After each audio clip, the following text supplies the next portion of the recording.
Recording. Recording. Okay. So we are recording. should be live. We all right. be, or are we? No, it's always a strong should be because I can't listen to us at the same time as I talk. Strong should be. It is Should a be. strong, yes. Hi guys, welcome to Game Club. This is the first time that we are streaming Game Club, and what we do for Game Club is we all play the same game and then we talk about it. Many of you may not recognize half of that face, and that's Dave Daverton. And I don't think I've ever gotten a look. I've never gotten a look inside the closet before. All right. So Dave is an honorary member of Random Respawn. He's actually more than honorary. He's like if there was a he actually his face was part of our stuff for a long time, and then outline, yeah. And then we got tired of it, and so then we Well, I think it's maybe not. Get tired of it. But Dave decided to full-time pursue other things than YouTube, and so we were mad at him, and so we said, "Get out of here, Dave." He made the wise decision. Let's be honest now. So so that's Dave Daverton. I'm Josh Raptor. Come back. Yeah, yes, it's good to have you back. Grand Marshal, and then Calebite.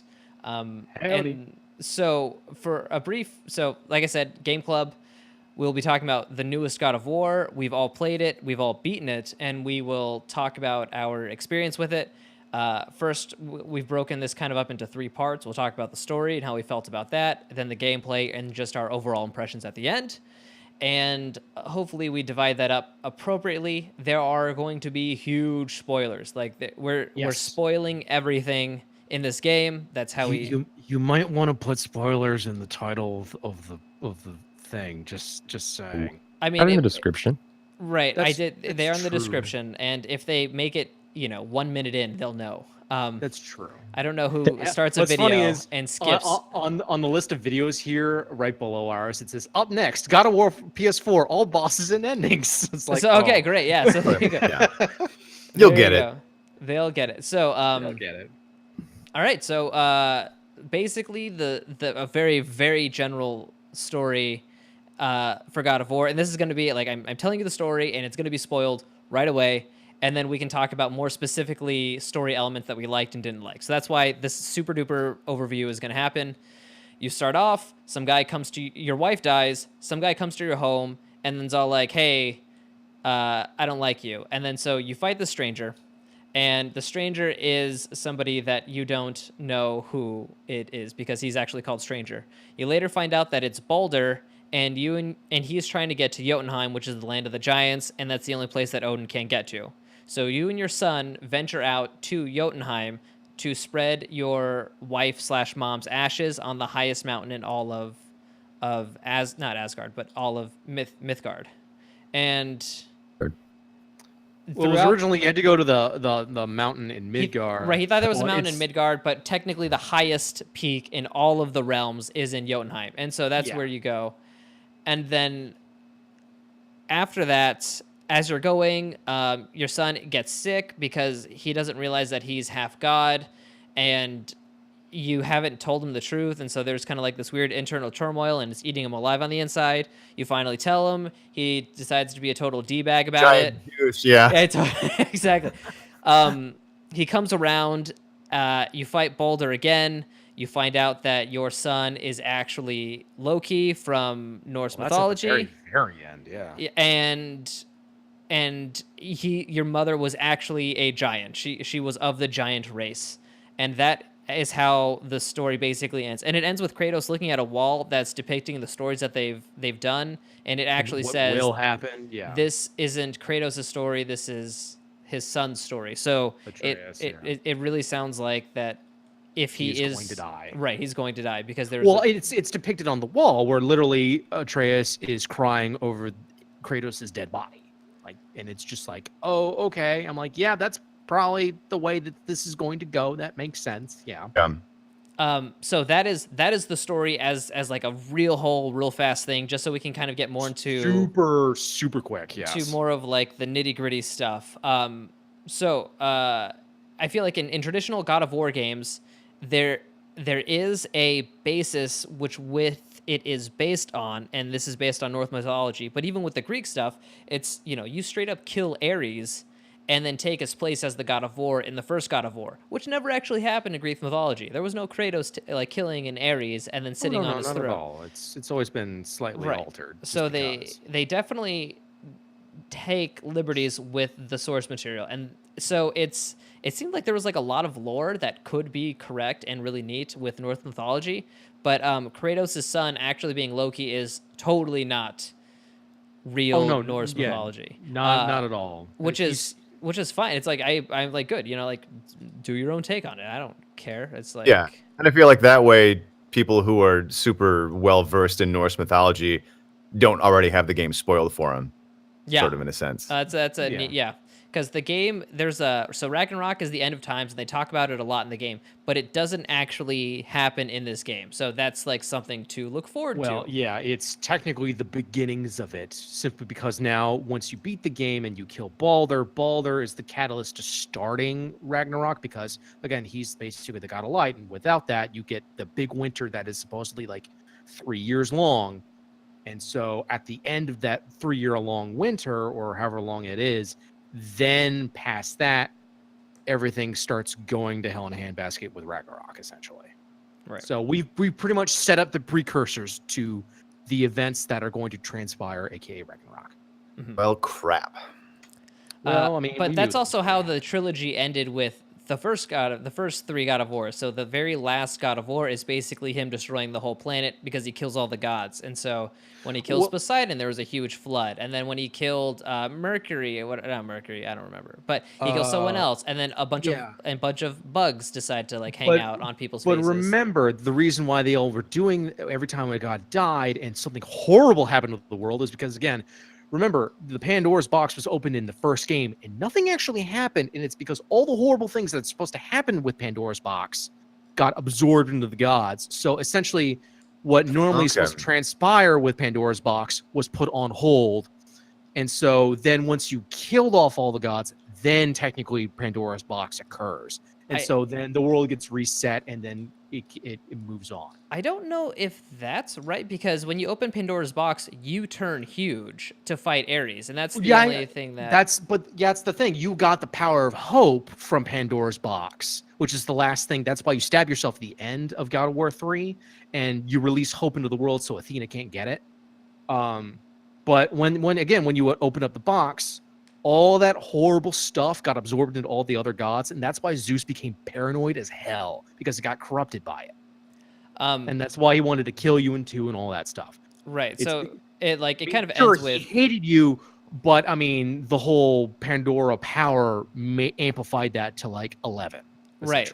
So, I mean, it still ends with the world being totally in chaos. And so, I mean, at the end of Ragnarok, it's going to end in chaos as well. So that seems to be their norm. Which makes sense. He's getting rid of all the gods. Right. Yes. And then there's chaos, and then he finds a different realm.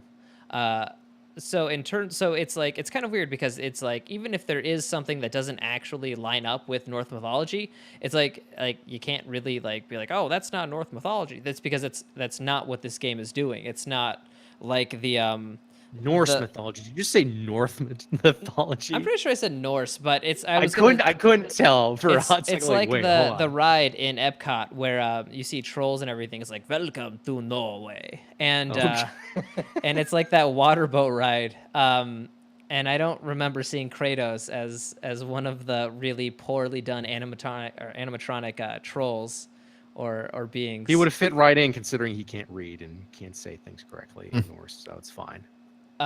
Just right, yeah. I can read, boy. But yeah, so that is story stuff. Is there anything specific in the story that you guys liked or didn't like, or like that stuck out? Off the top of my head, I actually kind of enjoyed what's her face, Balder's mom, Freya. Freya, thank you. Where it's like, that's the easiest name to remember in the entire game, by the way. It's been a couple days since I actually picked it up, because it'd been a hot second since I actually had to deal with her. But it was interesting, because if you knew beforehand kind of like what sets up Ragnarok, and it's the death of Balder and how he dies through mistletoe, which, funny enough, in the actual Norse mythology, Loki tricks Balder into getting shot with an arrow that is actually mistletoe, and he dies to it. So again, Loki is still responsible for Ragnarok happening, funny enough. But with Freya freaking out when you have the mistletoe arrows and you're like, oh no, I know, don't do that. And she goes nuts. I'm like, oh yeah, okay, that makes sense. Yep. Okay. So yeah. Yeah, I feel like this is a game that I need to play again, having not played it for about a month or so, to catch all the little things. I feel like there's going to be a lot of little things. They're like, oh, I missed that the first time. Yeah, what I know now. I pointed some stuff out to Marshall because he doesn't see things the way that I do. With my because I totally. You mean at all? Yes, I completely Look with your forgot special about. eyes. It was such a small moment, but the fact that Kratos like repaired Atreus' strap with a part of the mistletoe arrow, and I completely friggin' forgot about that. And then Josh, you reminded me, I'm like, duh, that makes total sense. Oh, that's so good. Yes. At the very beginning when Balder comes to Kratos' house and he's like, I thought you'd be taller, because he knew that his wife was a giant, and he just assumed that she married a giant, and so he's like, that was kind of like it was just like a throwaway line, but it's just second playthrough.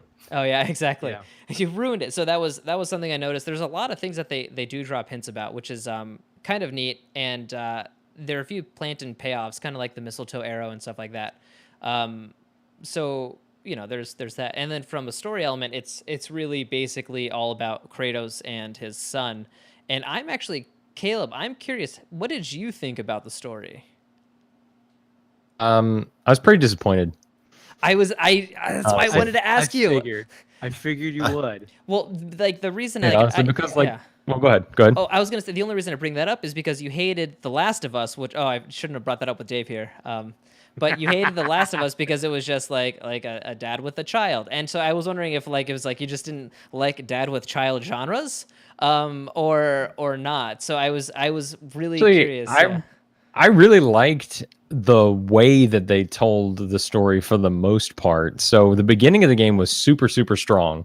I really liked how the game started. I super loved when they brought in Mimir to tell stories like while you're going to places and doing stuff like that, and like just having kind of that banter. The banter in the game was really great, and I liked the stories between Kratos and Atreus, and like when he would teach him things. I thought that was really strong. They did a lot of good things with the back and forth there, and the storytelling was neat. But I just thought overall the story was pretty lame, and you didn't do anything, and it didn't feel half as epic as it should have felt for a God of War game. Balder being the final boss was such a piece of shit. I knew that was going to happen. Like the fact that you had to deal with him not once but twice but three times. Like, look, they set that up in the very first fight. They set that up with you are red and he is blue, and he's basically you are Dante in this case, and then he's Virgil essentially. And how that fight is with his like special abilities where he's doing the jump attack, that's what you can do in your rage. And when I noticed that during that first fight, I'm like, okay, yeah, he's going to be like the dude that keeps coming back you fight with. Like that is just going to be the main antagonist. Like he's the main boss. That still doesn't change that it was worthless. And like the fact that you didn't see Thor except for in the ending that I would not have even known about had Josh not told me to go back to the house and rest. Like, there's no way I would have ever seen that scene. I'm still okay with that. No, it's bullshit. No. Like, completely bullshit. And the story just like didn't. I don't know. Well, I wanted it to be so good, and it started off so strong, and then it just didn't do shit. And I was like, "Fuck this." The thing is that, in a way, I understand why the story went the way it went, of it not being this super crazy, over the top mythical thing. It's just a boy and his father lost their wife and mom, and they're just gonna go bury her ashes, and that's it. Like even with the very end, it's like fine. That's it. But it's like, and that would have been fine if that had been the game. For Kratos especially, it's just like he just doesn't want to have to deal with this shit anymore. He just wants to be left alone. So with all this crap that's happening, it's just like he's just like, oh, fine, I'll just fucking deal with it. And that's why it's kind of important with the very last fight with Balder, where he's actively getting in the way of Balder killing Freya. Because he's like, all right, he's actively participating and being like, no, you cannot do this. Because normally, like, it almost looked like in the beginning of the game, it's like he would have been fine with that happening because he's like, just I don't want to deal with it anymore. But then at the very end of it, he's actively participating in it, like stopping it, which is kind of what Atreus had been trying to get his father to do the entire time, to like try and actively like be helpful to people, if that makes sense. Well, don't And I mean, forget, that it would have was been fine if that had been the whole game, but it wasn't. There was like 90 pounds of shit thrown on top of it that just like convoluted all of that.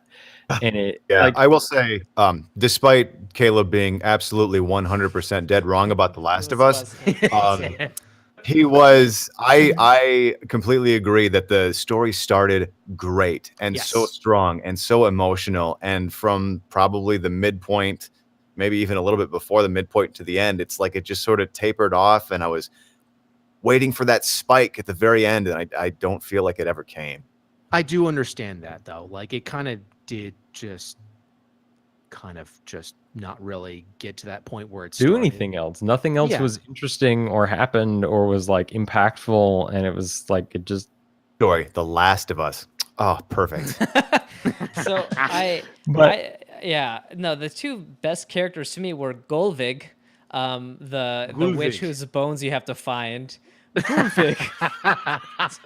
God. She was the best character. Gulvig, my love. And then also Oh God, so good. the world serpent. I thought he was my favorite character, and you don't know what they're saying. And then that's actually Mimir is pretty cool, but like those are my two favorite characters, and they don't actually speak, and it's just like, oh well, you know, all this talk, and my two favorite characters was a giant stink that goes go with and- way more reverb, yes. right, and Golvig. So it's like I don't know.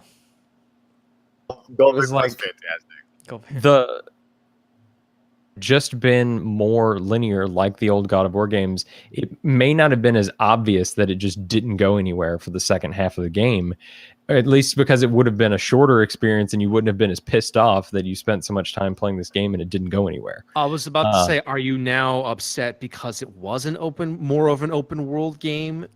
Because I because they know did you that- don't really like open world games, so that's why I was also very curious to know your thoughts. See, world game though. This was an exploration game with a linear story, and I love those kinds of games. And I love just like doing the side missions and doing stuff that's all tangible. It's like, you know, a Witcher game where it's not really open world like a GTA kind of game. It's a larger hub world or a larger environment that you go explore and find things and do secrets, and I like that kind of stuff.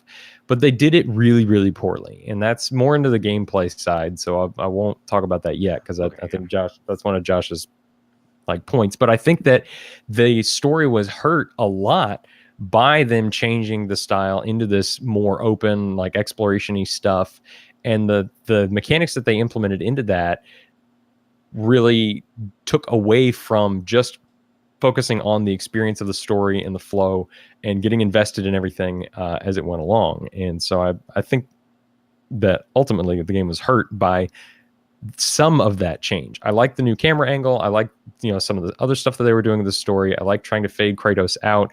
I really wanted this game to be the last game of Kratos and for him to die. I thought that's and what was going Atreus to happen. take Like, up. no joke.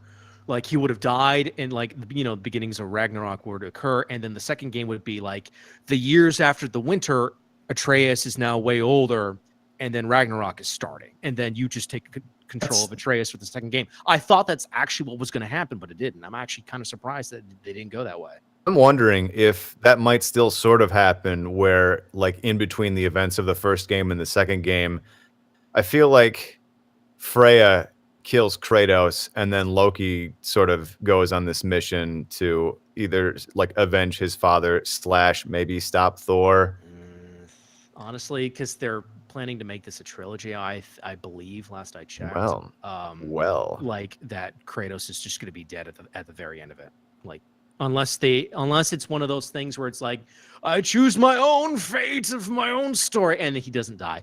But honestly, I do hope they just kill him. The man's been trying to kill himself since the very first game. Just let him die. Just let him freaking die. No, he just wanted the nightmares to stop. That was literally all he wanted in the first game. Literally, and that's why he wanted. That's why he threw himself off the the cliff in the first game. That's literally how the beginning of the game started. It's like, Yeah, and at the end he threw himself off because he felt responsible for what had happened and that he killed his wife and kid. And he's like, he said they and said that's that why they he would was not... so pissed off in the start of the second game, because it's like, I'm the god of war, I don't want this, I want to die. And that's why he's like, all right, screw it, send all the armies out and destroy everyone, I don't care, Right. So in terms of story, it was I liked what they tried doing. I liked that it was such a much smaller, because the last like father-son relationship a God of War game had was between Kratos and Zeus, and that wasn't like that's a I terrible wouldn't really example. call that a father-son story. Well, at that's all. the point. It's like, you know what I mean? It seemed shoehorned in there in the middle of it. It's like, I'm your father, and it's like, oh well, that's kind of why Kratos was, real strong and not my father. right. And so that seemed kind of ridiculous. So I kind of like that they got like the ridiculous aspect out of the way, that like Loki's a half god because of Kratos and not because of like Odin was like yeah. sleeping around. Like, you know what I mean? Because apparently all gods just sleep around. That's just what they do. And it's interesting because it no longer makes Loki kind of like a bad guy anymore, just because, in the actual Norse mythology, again, Loki's actually kind of not a good guy because he is part giant and, he then tries to get revenge on his family and all that stuff. But now with this, it's actually, no, Loki's just a good guy and Odin's a dick. He's a huge jackass. Right, which he could be in actual mythology, but I don't know. Even in Thor Ragnarok, they kind of hinted at that, which was kind of neat. And that's a Marvel movie. You didn't see Ragnarok, so don't pretend like you made that. Yeah, like you saw it. I know you didn't see it. I've seen parts of spoilers. I knew. and, See, like, that's exactly.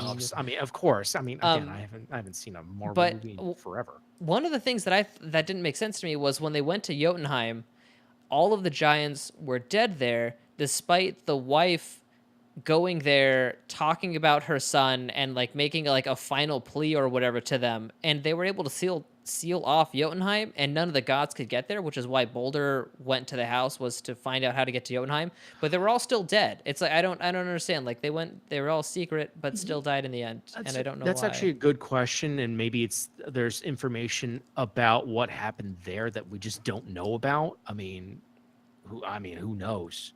Right. So that's like kind of a big gameplay question I have. In terms of not gameplay, it's a story question I have. It's like I don't, not having a kid of my own that's half god and then traveling realms and destroying huge beasts, but it was the half hand reaches for Atreus and then pull back. It was I always felt like it was just one too many of something. It was one too many of Kratos trying to like comfort him. It was like one too many times you shout boy. It was like one too many times of Atreus being annoying. It always felt like it was just, and especially when we get into to gameplay and talk more about side quests and stuff like that, it felt like there was just one too many times. And that's just how I felt about the story. It's like, oh, this is a really impactful moment. And then it happens again, and you're like, well, it's not as impactful. And at this point, you both just defeated a bunch of trolls, and you should probably just touch his back. You know what I mean? It's like, that's fine. And then, no. Just accept that, yeah, you just decimated that entire like troll village, so maybe he doesn't need it because he's fine. Right. Yeah, I agree that just like one too many times. You are doing better, boy.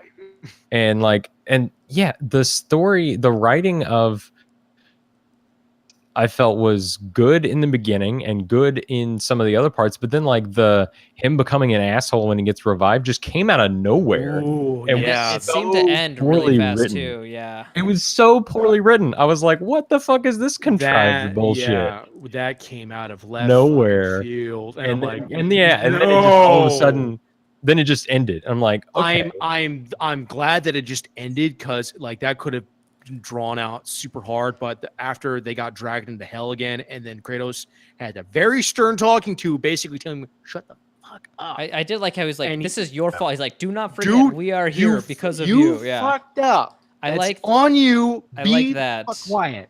And he's like, Uh, sorry. But yeah, no, I totally. Just It makes came out of sense. it. Did Just yeah. came out of nowhere. He was such a nice kid for so long, and then he's like, I'm half god. Forget all you folks. It didn't seem right. You know, I think it might have something to do with the whole rage issue that they hinted at in the beginning. You know, in the very beginning after they kill the troll for the first time, and then he just starts going ham on the shoulder, to which I had like nervous laughter intensifies. Ha ha, is he okay? And it's like, and I feel like that might have had something to do with it. But I mean, they didn't really like go into that. Didn't do that well. I don't Yeah. think that's why. I think that. And again, I have no idea, but that's just maybe that could have been that. I don't know. I'm trying to remember what, if any, like literary purpose that served. Like, why did this kid need to be a jerk? Did it move the story forward somehow? And I'm wondering if maybe it was just to foreshadow something that hasn't happened yet that they want to do in the second or the third game. You know, Where he just still is too much like Kratos, or he has that thought of like gods are better somewhere in the back of his mind. And Yeah, later if for games whatever it reason comes this back up. Yeah, if for whatever Yeah. reason Loki wants to be a D-bag in game 2 or game 3, then it won't be out of nowhere at that point. like to me, If they're just setting something up. it like so it's the part where Kratos goes into the giant beam in Afelheim, Niflheim, right? When he went into when he went into there, The elf, high elf. world. yeah, the high, yeah. And then Atreus pulls him out, and he's losing his mind. That was awesome. But then he you like were gone for a long he's time. like, yeah, and he's like, and then you just see And he all killed the them. bodies. everywhere. You're like, oh, and then Yeah. Kratos was like, oh man, that's not cool. Like he And he like felt legitimately bad, too, right, all and then that. it's like, but then Atreus like kind of like forgives him, but then Atreus ends up being a total jerk. But like if they just he becomes super passive aggressive because it's like, you got to talk to mom, didn't you? And I didn't. And you know, again, I that- don't. Yeah, I thought that moment was really good, and Right, if they yeah. had built on that and somehow continued that train down, like he becomes an asshole, Right. maybe it would have made a little more sense. But yeah, just like I'm revived, I'm a god, I'm an asshole. Like Right. it just yeah. didn't You know, work. thinking about the previous God of Wars, like going back to God of War 1, I like I'm trying to figure out, like, because he's his son, it's like he might have the same stupid bullshit problems that Kratos as a younger person had, you know, where he got the Blades of Chaos and then he became super all powerful, like, I'm the best, I don't care, kill everyone, and then he's responsible for killing his wife and kid. And that could also maybe a thing, but that again, that could just be really reading into it and probably not. No, in the first God of War, he called upon Ares because he was about to die, and it's Yeah. like, yo, let me be your servant, and it's like, okay, cool, and then he, you know, does And that. But again, that turns into, I'm so powerful and awesome, let me kill everyone for you because I'm the best. Yeah, well, he was Ares' foot soldier for a long time. Like Ares was like, go and kill these people, and he was like, all right. And then Ares tricked him into killing his own parents, which is why he was not parents, his own family. His own family, yeah. But That's where I think where it's like, maybe that's where that kind of arrogance comes into play, where it's like, I am so powerful, almighty, screw all you little people, and But it not doesn't realizing- make sense But- because but- throughout the whole but- game, it sounds like he's basically raised by his mother. I mean, he talks about all these stories he Right. has with his mother, and he spends so much time with her. It just seems weird that, like, I He don't know. cares so much about everybody else and like Oh, yeah, wants to throughout do the- good yeah. and help people through the whole game, Yeah. and then all of a sudden, like, why would that change his outlook? He felt bad about killing the wolves because they were attacking because they were hungry, not because they were mean. It's like, it was just, that's him the whole game, and then he gets Yeah. super mad, and then And it's like, And then again, maybe that goes back to the anger issue, but again, they didn't really get into that enough to really justify that. I don't know if like I don't think the anger issue is like a real issue. I feel like it was like I mean, it was an issue enough where it's like they had a huge problem where it's like, oh god, he got super sick. What do we do? Oh, you have to go to hell. Oh crap, that means I have to go get my Blades of Chaos. that was because there was But that was error. all because of the conflict. yeah, the conflict inside The of conflict of him not knowing he was God. That had nothing to do with rage. him. Yeah. Yeah. Okay, so we'll hop over to gameplay now. I will one more thing about this story. I did yeah. at the end when he's like all ceremoniously unwrapping his arms and Atreus is like, okay, can we go now? Yeah. It just like ruins the moment. And again, maybe that's why like I kind of knew where this story was going, and it didn't bother me as much just because of like what Kratos was kind of going through, and like they kept bringing that back up where it's like he doesn't really understand how to deal with emotion well because he hasn't done that in so long.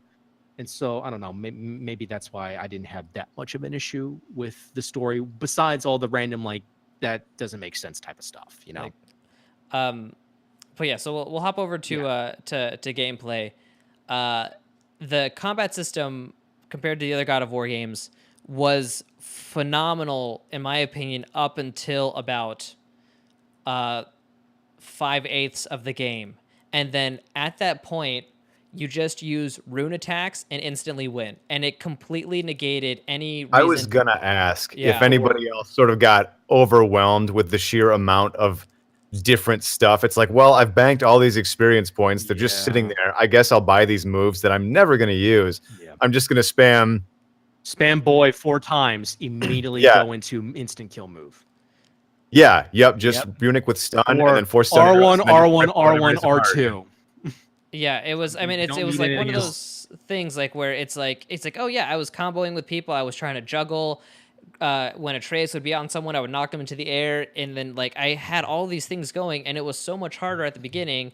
And then literally the way you beat the Valkyrie Queen is you basically just kill time, use a runic ability, switch weapons, use a runic ability, rage, kill time, runic, and that was every fight after that. And I was just like, I was like, well, there goes all of the lessons I learned. That is a power creep problem where you become so freaking powerful. It's like everything I'm doing, everything like the slightest cough on someone just instantly just gives them. And then you hit the special final boss that you can do with the Valkyrie Queen, which just throws all that away. And then it's like, I have to bullshit it.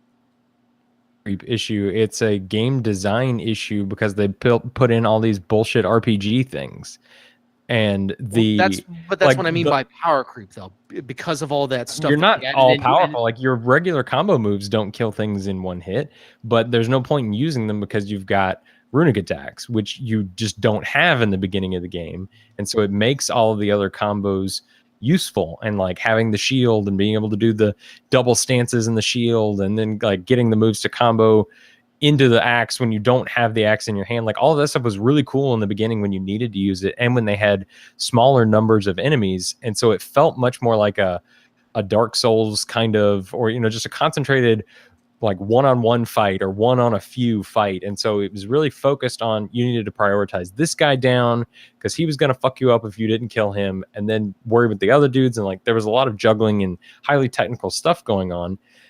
And because it was they knew at that point in the game everybody was going to be at the same level, and so the enemies all have the same health, everybody's doing the same amount of damage. But once the world opens up and you've got all the side quests and all the gear grinding and all this other bullshit, they like just leveled that out with the runic attacks, and there were only like 3 that were really even any good. Yeah. Did anybody use anything that wasn't the wolves? No. Wolves I did all the Murder time. of Crows. I did Murder of Crows. Birds were okay because of how good they were at stunning just everything all the time. The crows, the last one, they were pretty good. But other than that, like, who used the squirrel? Did anyone? I did, just for the voice lines. Yeah, I used it once. I'm like, that's funny. I used it again. I'm like, all right, that's stupid. No, I never used the squirrels. I don't think I ever did it. I forgot about it, so I got to go back and check that out. Like 90% of the time, I never even used his super ability because it was useless. And like the runic attacks that you get, there's only 2 or 3 of those that are actually worth using, despite having several. And like the talismans, you only get 2 that are useful there, and that can be upgraded and actually hold slots. Like it just was stuff that they tried to do that just did not work, and they should not have tried to go down this grindy RPG. Oh, look at all those other kinds of gear stuff you can get. Some really good tools that are too good that kind of made everything else super trivial. And again, that's what I meant by like power creep, where it's like they start giving you stuff, and then like at a certain point it's just like, oh, this stuff is just really good, and it's like, oh, then it defeats the purpose of the whole like getting stronger thing. It's just like, oh, I could just hit this button, that's it, we're done. Real quick poll. What difficulty level did we all play the game on? Normal. The hardest. Also normal. Not easy. Hard. Not easy. Not easy. Except Personal growth. last Valkyrie. Yep. Personal You growth. switched it. I'm getting there. um, I was curious because it felt like, to sort of build off of what Caleb was saying, it felt like the game was really, really easy. Like I would use my trusted wolves and my stun arrows and oh yeah, that was it. until you get to the Stun Valkyrie arrows are Queen, and then it's so like good. Oh yeah, you have to I never unlearn played- everything you have to do with the Yeah, Valkyrie Queen. Because I never just how played any of the bullshit Dark she Souls is. games, but I did play Bloodborne, and that final fight felt very Bloodborne-ish. Once I learned that like the Yeah. heavy attacks broke through her wing shield thing, then that fight was a lot easier. You could do a shield Oh, bash. You could shield bash on her wing block, and that just instantly opens her up. Yeah, or just do heavy runic attack and That's get that's what I did. You Or did do a heavy that. runic Yeah. attack and stall was my strategy. Yeah. because your regular attacks just don't do any damage and barely interrupt, and then she'll just all of a sudden what did do you all do an for the light rune unblockable- attack? What's up? What did you guys do for the light runic attack? Because for both of them, I have the shield bash thing because of how good that is. Because even when you upgrade it, it does a ton of damage. But on its normal, A, it always stuns the Valkyries when you use them. It's so you can open them up and do damage. But B, for anything else, it basically puts them into instant kill state because of how good that is. I don't And remember it's they a real were. short cooldown. I had the axe where you just slam down and you keep triggering it. I had another one where you take the blades and like slam it, and then like a fire thing shoots out of the ground. It was Oh yeah, you throw them down and then pull everything out. no. You Oh, went that was the- sideways. It was a clap. Oh, okay. The other one took too long, and would always miss Yeah. the Valkyrie because you had to like aim it. That's true. I just did things that did a wide area of attack and would also That and could also- guarantee a hit. Yes. Right, and also that was another thing is like I based my armor and all my items around runic cooldowns, and it was like insta win. It was like, you know what I mean? It was one of those things where it was. I mean, don't get me wrong, Valkyrie Queen was still hard, but it was like to beat her, I didn't have to change my strategy at all. It was just straight up runic attack, rage, kill time, swap weapons, and that was it. And so it wasn't like, oh well, I need to think of a different way to beat her. It was just like, how can I decrease my cooldown so that way I can beat her, and it worked. I mean, it didn't even take like a super long time. It was kind of upsetting. Also, like there's one of the tool tips or whatever in the when you're loading in the game or whatever, and it says, there's different armor to like tailor to different play styles. Bullshit. That is not even true. Like Nope. you can't customize the armor to be a different play style. And Those if you stat wanted to things are change, barely noticeable, honestly, except for the. and if runic you wanted to cooldowns. change, like drastically change your play style, you just have to go grind for hours doing some useless nonsense to be able to level the armor up to be the same that it was before. No, you didn't tailor the armor to your skill set or whatever, how you like to play. You just got whatever armor had the highest number on it and could fit the most slots, and you went with that. And that was it. Yeah. Yep. It So- was like, why did you even do this? And then it makes the cutscenes look stupid because Kratos is wearing his normal Kratos getup, and you're like, fuck this. Yeah, some of that armor didn't look great, especially the ones that pretty much cover everything. Like, I'm not a huge fan of it. You like seeing some skin there, Marshall? You like seeing some? I like being able to see. Oh yeah, some that's totally Kratos tummy. Kratos. You like Kratos Yes. tummy, do you? I like those wonderful Kratos man belly. nipples of his. Yes. Well, Little Kratos underboob. There's always Yep. been some sort of RPG element because even in the previous God of Wars, you could use orbs to either get more combos or like make the blades stronger and stuff like that. So that wasn't even like crazy, but then it didn't. But It's that's- like it built upon other things. So it's like, oh, instead of hitting square twice, you can hit it 3 times, which is what you need. You know what I mean? It was like, but you couldn't just jump to the most powerful ability. You kind of needed to like combo it in one way or another. Yeah, Right. but I would argue though that that's more of a character action thing where it's like you're getting experience to work specifically with moves. With this game, it's not just you're getting experience for moves, but then you also have to get supplies to be able to level up armor to then change stuff to be able to. Yeah, fight no, harder. it's different, but it's like the RPG element of leveling up your character isn't new to the God of War series. Like it I mean, like and that's been there. And so, like, yeah, getting experience and like leveling up the damage that you do or the combos that are available to you, like all of that stuff is expected. Yeah. But then their economy was all over the place, and by the end of it, you got 400,000 experience, and you purchased literally everything you can Oh, purchase yeah. with experience That was, already. yeah. And so it's like, why? What is the point of Yeah, this? Caleb goes, that "Hey, got a I little figured weird. out." Grind for missed Yeah. echoes. Oh, missed it. There was so much time. And so Caleb actually, he was like, "Hey, I figured out a way to farm XP." And I was like, "You don't need to." Oh, he was like, "Really?" I was like, you honestly like, don't need to. Don't This worry is about not it. this is not Final Fantasy. Which one was that, Caleb? Was it I mean, 11? Where you spent No, it was like 13, where you kept running around in the corridor. Yeah, in the 13. house, in that like 3-room house, In the just house, over and yeah. over and over for like 3-4 hours. It I'm couldn't like, have been 11 the because boss 11 is wasn't right MMO. there. Just go. It's like, no, but It was- I need to level up. I'm like, it you was son of a 13. bitch. Yeah, it was. Yeah. A boy in his Yeah. case.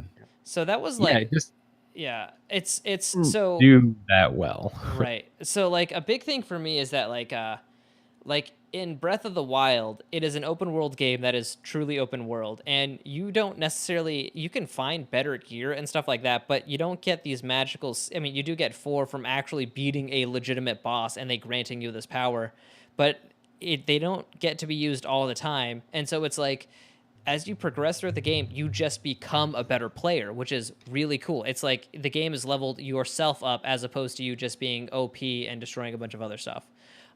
But it's like I think this is kind of like what you were saying about God of War being faux open world. So it's like faux open, so it's faux open world. We get it.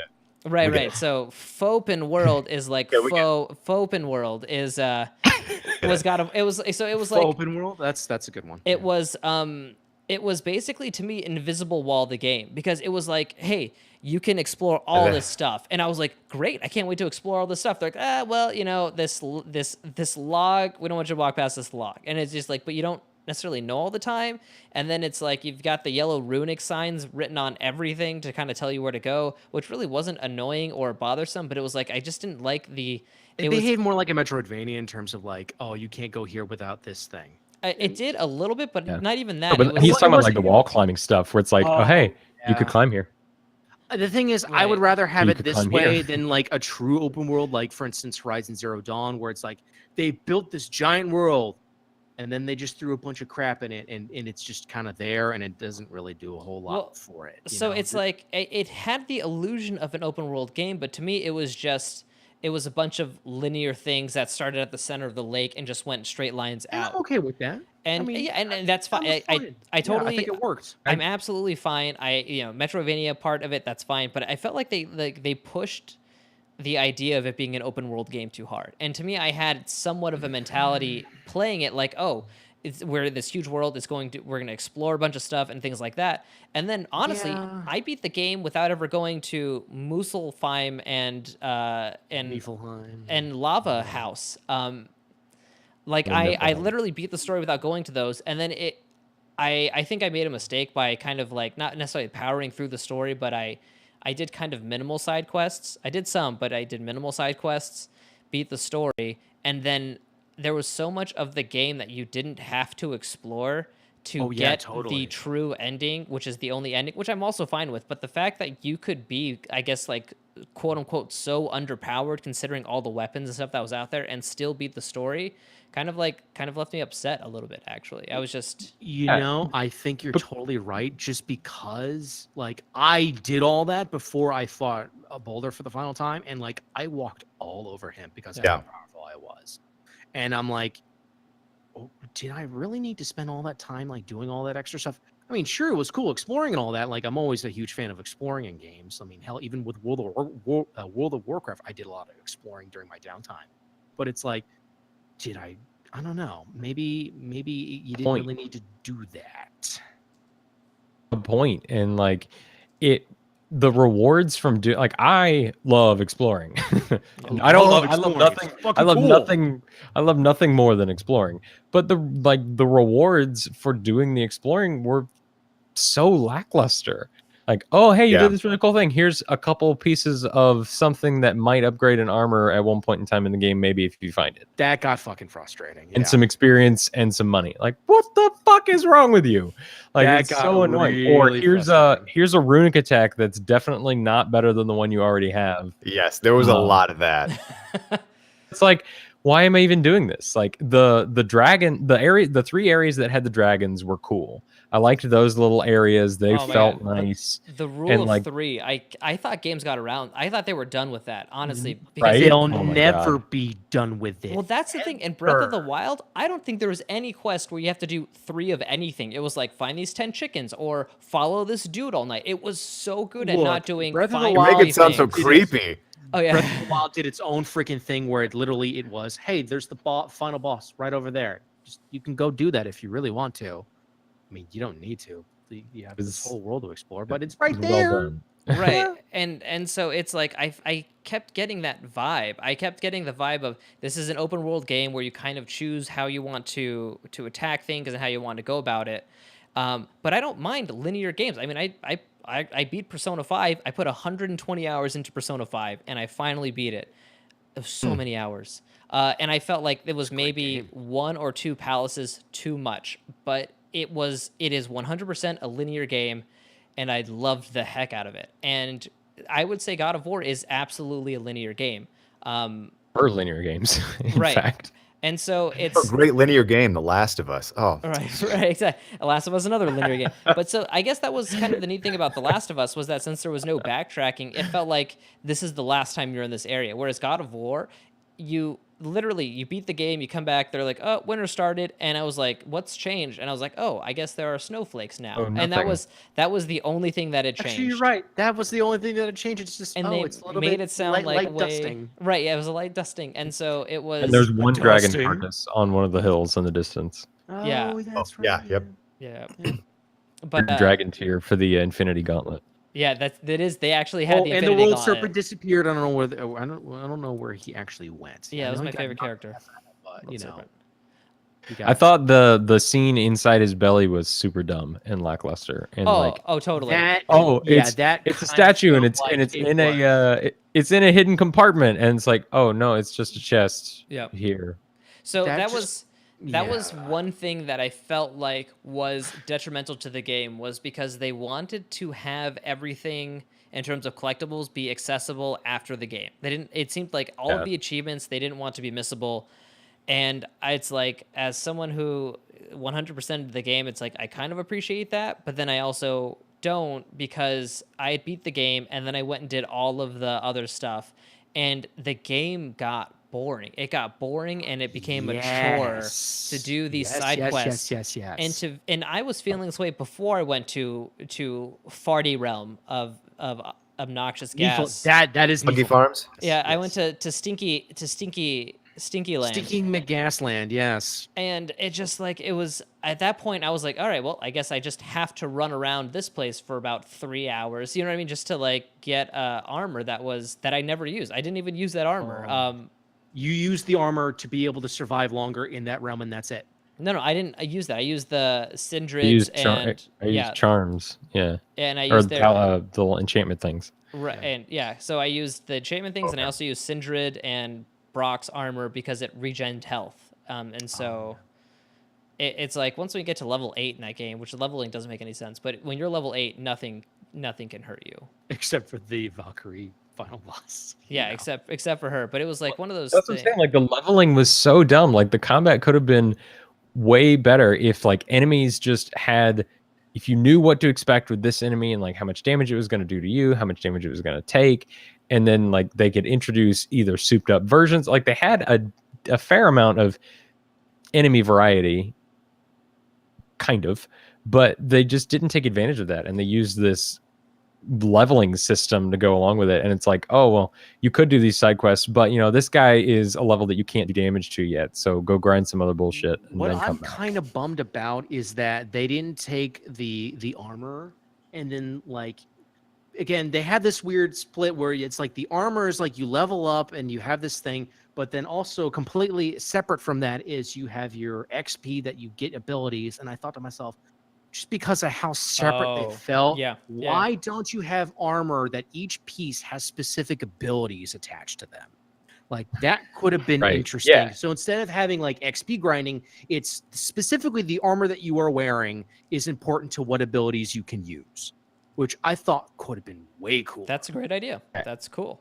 And that is a great idea. And the enchantment slot bonuses were so pointless for the most part too. Yeah. It didn't matter what you were swapping around. I just I just looked Very for the few of number them that was made- bigger, so that way I took less damage and I could deal more damage. That's all I did. Yeah. I was so surprised when I found out that the enchantment didn't matter, the number mattered The more. So number I was like, mattered. oh, this is great. It's like it's It lowered this really or whatever. killed that for me once I realized yeah. that, because like all this cool stuff, it's like, oh, this thing does this, and I'm like, but that doesn't matter. So It's so many things that just the impact number of impactful choices you had and could make as a player were so limited because there was just so much crap, and it was like, why? I'm so disappointed.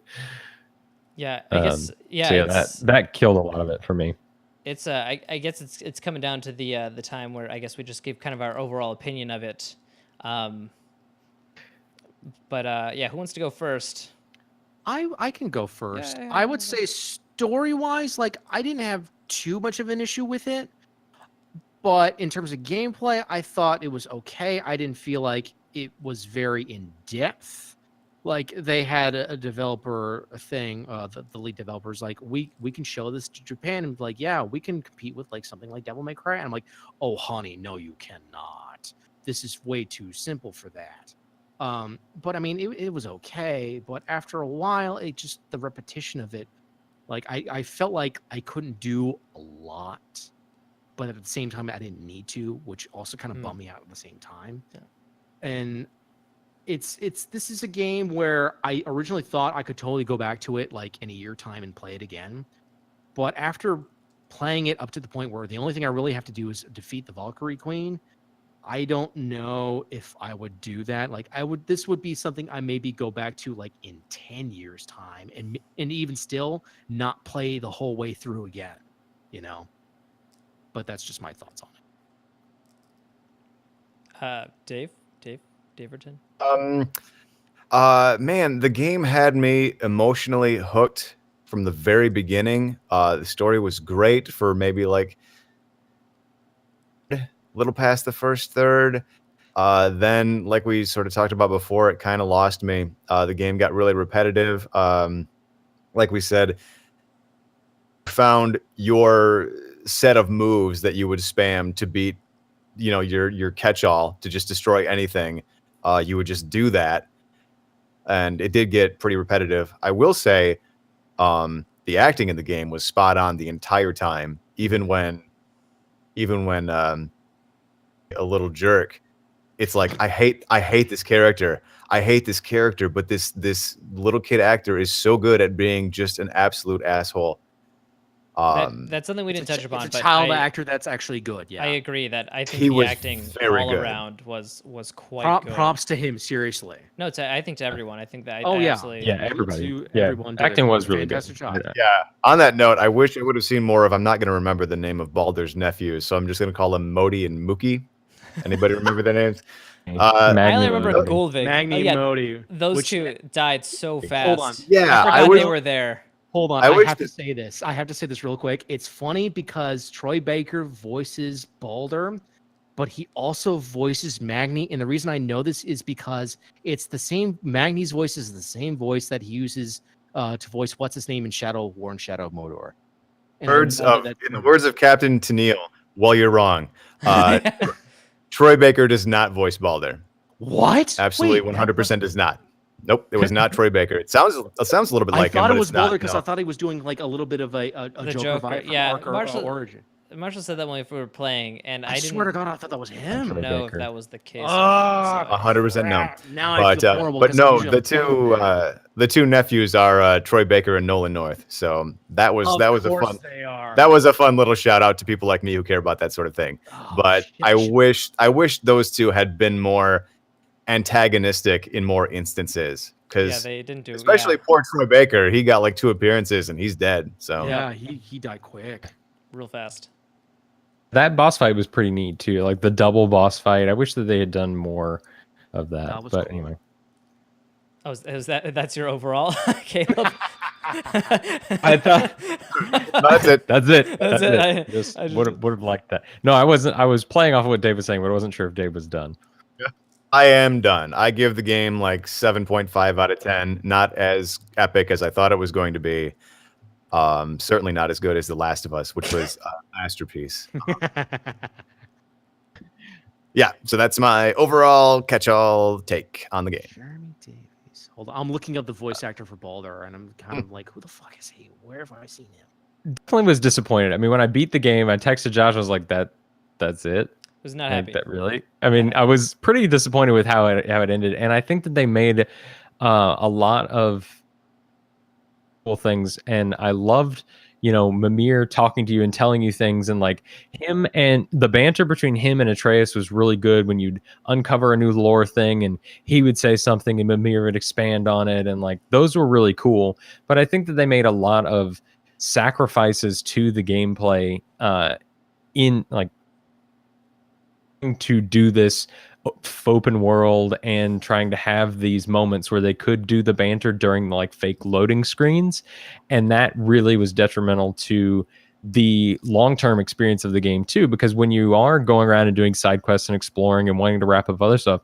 traveling between realms is a pain in the Oh my fucking god, ass. that is The my. world's And so- longest loading screen It is room. so Oh. dumb. You have 2 loading screens. So wherever you are, you then get into the branch of the world tree thing and go back to Brock's shop in the middle. And then wait load, till that open the loading door. screen, which with the branch of the world tree, I'm sure you guys figured this out. Just stand still. You don't have to run.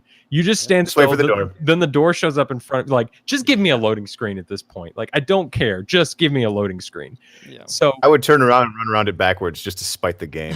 like you wait for that, and then you run, then you wait for him to open the door all fancy like, and then you run into the thing and you go around behind the thing, you hit the Bifrost, you wait for him to slowly turn the thing to the realm you want to go to, you hit the thing and you wait for that, and then you travel again to the world tree. So it's like so much wasted time in between all of that, and I'm like, why?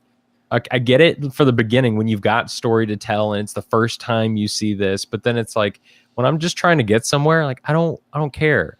I want to be able to go from world tree thing in this realm to world tree thing in that realm and be done with it. Like just have one big loading screen and be done.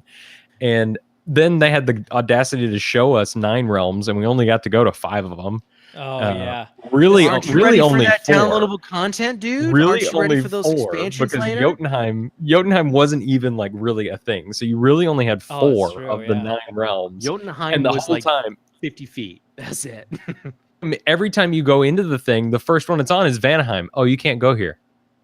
Well, then You're stop right. fucking showing it was to me. always on Vanaheim first. Oh, Vanaheim. God. And it's like, oh, you can't go here. Then stop showing it to me, okay?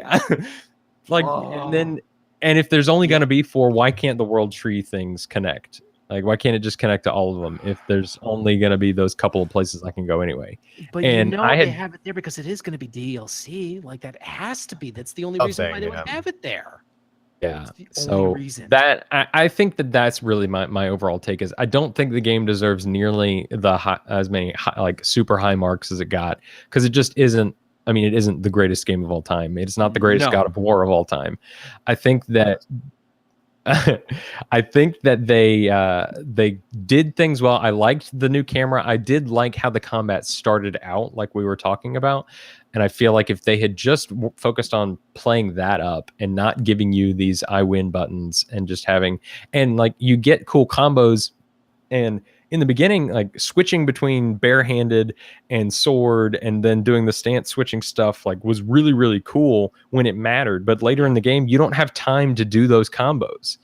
And on the Valkyrie Queen, you don't have time to do any combo, and your combos do like such pitiful damage. And it opens You you, up just to getting do your a ass runic kicked. attack. Yeah. It was working against itself in a lot of ways. Like you've got this really cool storytelling that wants to be linear, but then they're trying to have all of this other stuff and this XP grinding and gear grinding, and the two things did not play well together. And I think that one sacrificed for the other. So I'm glad that they did it, and I'm glad that the game did well so that we can see an evolution of it. But I do hope that they learn from some of the poor and like needlessly grindy things that they did in this game for the next one. Yeah.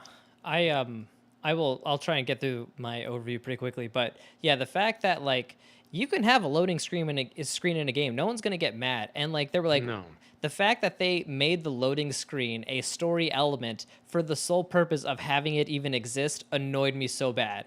It was like, oh, we'll have you traveling through the world tree, and it's like, well, this is our way of hiding the loading screen, so we might as well make it a story element where you jump off one time, and that way it justifies the fact that you have to spend like 8 minutes getting to one part of the world as opposed to just watching a loading screen for 2 minutes. I would have been happier with that, honestly, because it has to load the loading screen, and then it's loading in the background, and then when you walk through, you're still inside of like a place, and so a lot of times you'd have to like walk out through another door that was another loading screen, and it was just like, just give me a screen.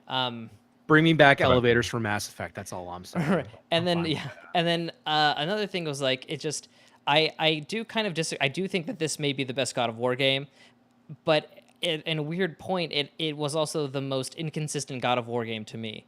It was like, I feel like every God of War like has like peaked around an 8 or 9 and has like stayed that way throughout the whole game, whereas this one was like a 10 the first third, and then it was like a 6 for a good part of it, and then it jumped back up, and then it dropped again. So it's like, just walking around and looking at the world and things like that the first time were amazing, but the fact that I had to do all this grindy crap afterwards, I got so sick of everything. I got so sick of like looking for stupid ravens that were literally in a beam of light that you couldn't see them. Like, you know what I mean? Yeah. Just I found all the ravens the first time through. Oh, yeah, I didn't no. really have trouble finding them. Oh, that was Josh, the thing is, Josh, to your point about the grinding thing, I think it's worse that it's the kind of grind that you feel like you have to do, but then you realize later after beating the story, I didn't need to do that at all. well, that was the I thing didn't is, have to do I any of did that. all of this afterwards for the achievements. I didn't have to do any of this. So it's I know, like, because you're weird. I understand. right, but it was like one of those things like where True. since I didn't spend all the time like Caleb did, like looking for the birds, that like I just knew like I missed 3 in this area, and that was all I knew. And I was like, mother, and so like I had to You have to go through the whole area to every double single check time, every right? single- And so that just weighed on me. It weighed on my soul, and so I do think this game is a technical achievement in many regards. The fact that they redid the combat, and it was so good for a little bit of it. Atreus, and actually having the acting was amazing, and the music was so good, but it's one of those things like where it's like I think Dave said it best. It's a game that like you respect it, but you didn't like it in a weird way. And so for me, I think like a 7, I think 7.5 is probably a great rating for this game. I think that people will love it, and they should, because it's a good game, but like it just had things that just didn't work for me too much of the time. Oh, and also like the rule of 3, three bells for every single runic chest. Like, get the bones from Gulvig. Like there's so many. We can't forget Gulvig. But yeah, it was just one of those things like where you'd think in a game in 2018, They're piece of armor. right? Yeah, they're like at this point in games, people are fine with doing 2 things as a collectible. You know what I mean? It's like maybe do 4 and like just make it different. And it seemed too much to be like, it seemed too game-y to like be story-y at times, and so that was kind of it. But those are my takeaways. It's not a bad game by any means, but it just I think I don't even think things rubbed you the wrong way, the They more did. times you had to deal with it. yeah, I think it's a good way to say it. But I yeah, think okay, I think it just stayed around too long.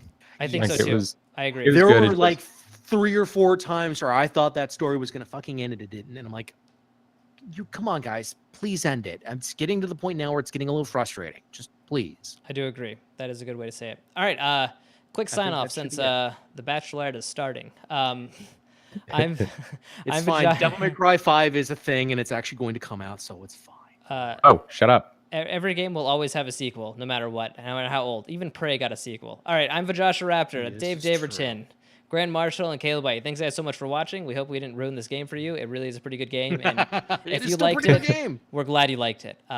And that's about it. All right, take care, guys. Bye. I Bye.